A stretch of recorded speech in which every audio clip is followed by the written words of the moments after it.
bait niya ngayon. Maaliwalas siyang tignan. Huwag ka nang mag-aalboruto. Marami ang napipinsala, lalo na yung sa mga malalapit dito sa paanan ng Field at Lakeview Bacamo mga Karol TV. Sa ating Sunday short drive video, ipupuntahan natin ng malapitan ang Bulkan Taal Lake dito sa Bay Batangas.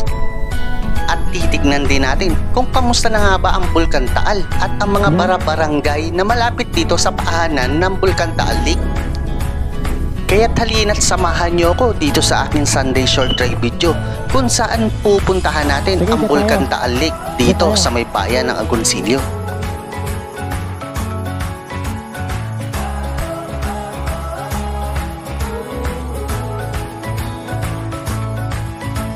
Abante na kami, tapos na kami rito. Kung nakikita nyo itong kalsada na to, yan, iikot yan dun. Ayun o, hanggang dun sa matatanaw natin na kalsada sa kabila. Dun tayo dadaan mamaya. Iikutin natin yan, ayan o. Ayan, ang ganda. Parang ano, para tayo nasa Cordillera.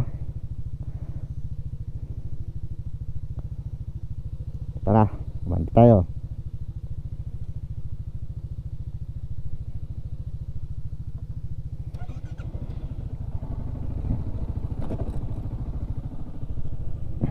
Let's go. Una ka na, pre.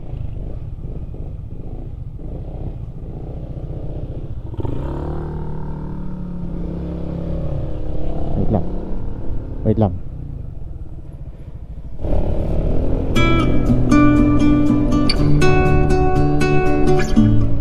Bago ko nga marating ang bayan ng Agoncillo, ay dumaan muna ako dito sa may Tagaytay Talisay Road.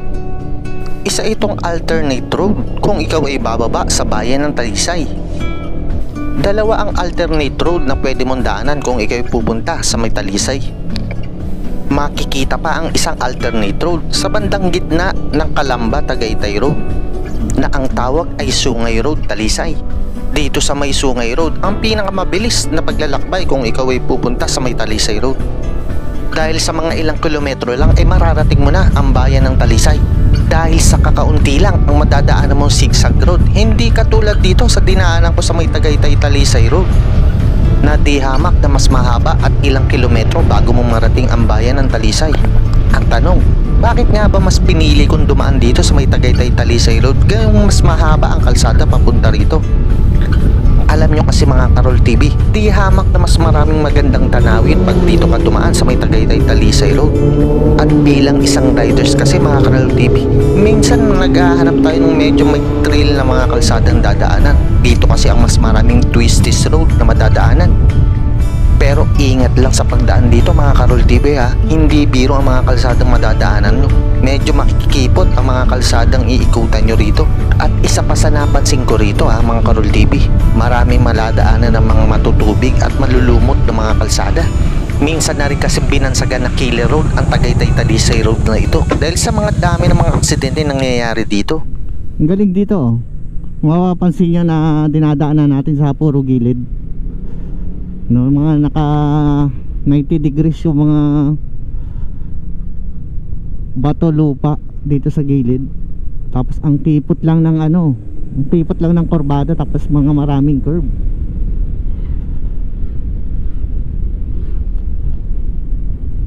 Nakaka good vibes. Morning good vibes. Itong ganitong klaseng kalsada na madadaanan. So dapat chill ride lang para ma-enjoy mo yung magandang dinadaanan mo na kalsada. Pati yung mga nasa paligid niya, no? Para kami nasa kuweba pumasok. Parang isa siyang ano, isa siyang zigzag road na kuweba. Parang ganun ang ano niya, ang tema niya. Yes. Alright. You know, uy.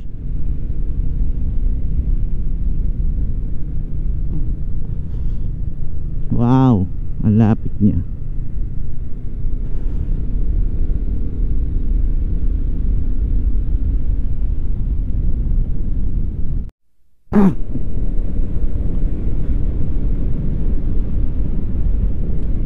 Tayo po ay papasok sa bayan naman na ano ng Laurel, Batangas.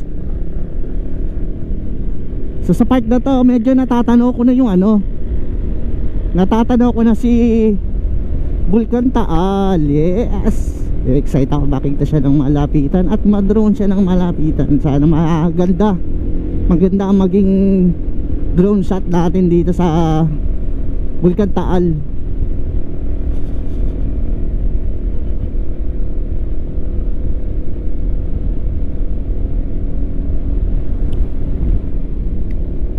So mga Karol TV do, ito yung part na bayan na malapit dito sa Bulkan Taal na naaapektuhan minsan no, yung mga nakaraan na pag-alburutan nitong si Bulkan Taal. So ito yung pinakabayan na malapit sa kanya at talaga naapektuhan din ang lugar na ito noong mga panahon na nag-alburuto yan at pumutok yan ng matagal na panahon.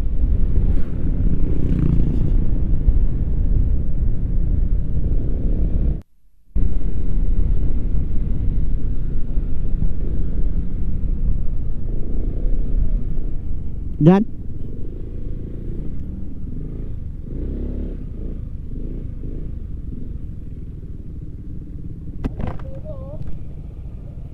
Sige, dyan tayo.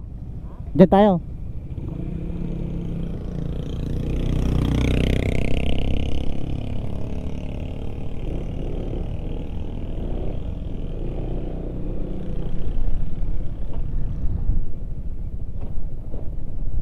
Pumasok tayo dito sa Taal View Deck, no? So hindi natin alam kung may bayad ba ang pagpasok natin dito. Ay, ang ganda naman, grabe naman. What a beautiful Bulkan Taal. Sobrang ganda mo.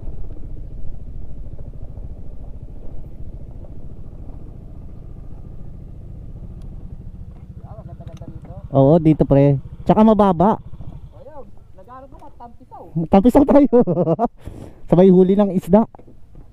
Mura na dyan pre no, tawilis siya tilapia no.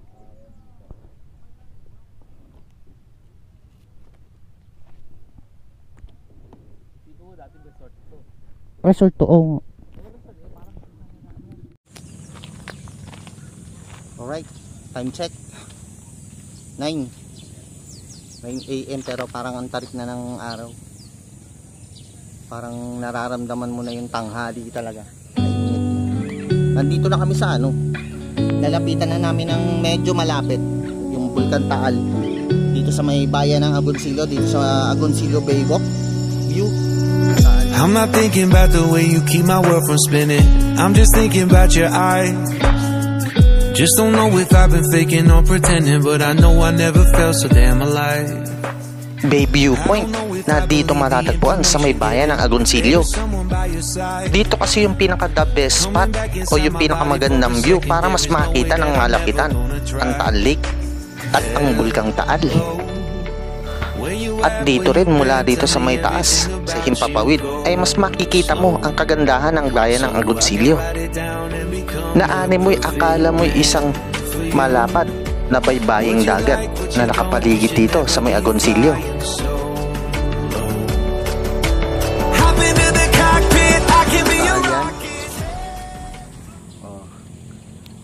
So nakikita nyo yung mga balsa na yan na nasa gitna ng lawa na yan. Mga palaisdaan yan.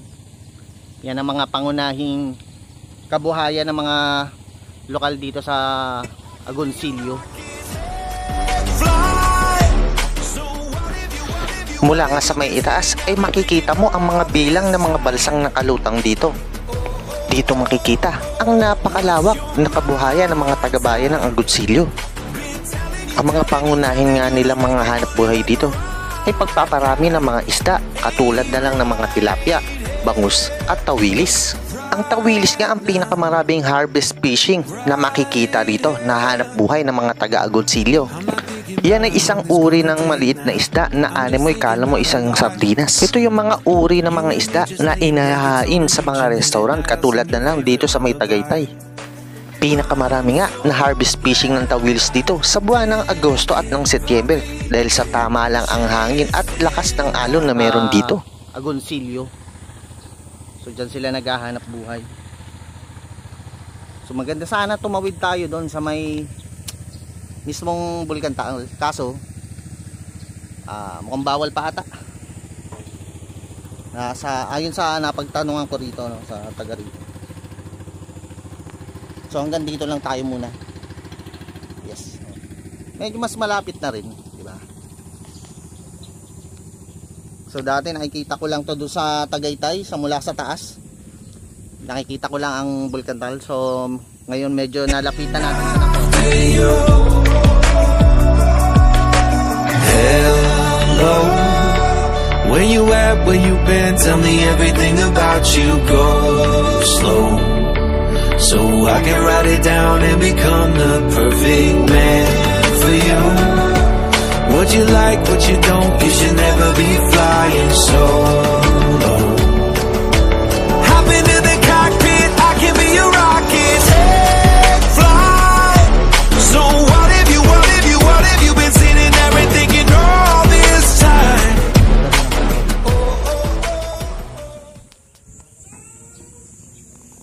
Pre, Edley, oh. Visit nyo yung shop niya, may shop siya, mekaniko siya, may shop din siya sa may Bacoor, Cavite, RevTech. So ilalagay ko dito sa screen na to yung kanyang, tsaka yung sa YouTube niya rin na ano, yung mga tutorial niya sa kanyang ano, pag may mekaniko, no, makikita nyo rin to, mapapanood nyo. RevTech Motorworks. Oo, malalim to. Tagila, swimming na tayo dito. Mainit na eh. Hindi. Lake kasi to, tabang to. Hindi yan dagat. Lawa, isang malaking lawa to. Napapalibutan tong buong Batangas na to ng napakalawak na lawa. At nasa gitna, pinagigitnaan ng Bulkan Taal. So napakabait niya ngayon. Maaliwalas siyang tignan. Huwag ka nang mag-aalboruto. Marami ang napipinsala, lalo na yung sa mga malalapit dito sa paanan ng bulkan na yan. Yung mga barabarangay, no, apektado yan pagka nagkaroon ng masungit na ano tong si Bulkan Taal. Yan, so okay na kami rito, nakapag drone shot na rin, nakakuha na ng mga aerial. So hanap naman kami ng lumihan, kakain kami, nagugutom na kami. Magtatanghalian na. Sabay na yung ano namin. Been telling you